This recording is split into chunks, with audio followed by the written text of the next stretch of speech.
Hi hello నమస్తే welcome back to Mahi motion logs. So ఇక్కడికి వచ్చి దాదాపు 1 year కంప్లీట్ అయిందండి. సో జాబ్ వచ్చి అండ్ 6 months హాస్టల్లో ఉన్నా అండ్ 6 months క్రితమే రూమ్ కూడా తీసుకుంటాం. సో రూమ్కి హాస్టల్కి చాలా డిఫరెన్స్ ఉంటుంది. అమీర్పేట్లో అన్నంత హాస్టల్ దరిద్రమైన హాస్టల్స్ నేను ఎక్కడ చూడలేదు. సో ఇంకెక్కడ చూడనేమో అట్లుంటే హాస్టల్స్. సో ఫీజులు ఏమో 6,500 7,000 ఇట్లా లాగుతుంటారు. సో ఫుడ్ పెడితే మాత్రం క్వాలిటీ ఫుడ్డే ఉండదు, మొత్తం అంత దగా. ఇక్కడ 90% of the owners hostel owners AP వాళ్ళు ఉంటారు, 10% తెలంగాణ వాళ్ళు ఉంటారు. తెలంగాణ వాళ్ళు ఎట్లా పెడతారు, ఏపీ వాళ్ళు ఎట్లా పెడతారు. సో ఇద్దరికి డిఫరెన్స్ ఏమి ఉండదు, అదొకటి ఉంటుంది.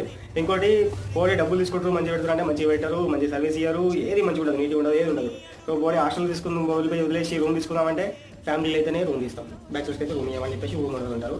సో అట్లా ఒక రూమ్ ఎట్టో ఒకటి పెట్టుకొని ఒక రూమ్ తీసుకొని ఇక ఏదో తినక ఆ ఫుడ్ కూడా తింటాడు, ఆ పైసలు పెట్టి అని చెప్పేసి ఇక్కడ కారం వేసుకొని తిన్నా కమ్మగానే ఉంటుంది అని చెప్పేసి కారం వేసుకొని తిన్నా కానీ సాటిస్ఫై ఉంటాం ఇక్కడ.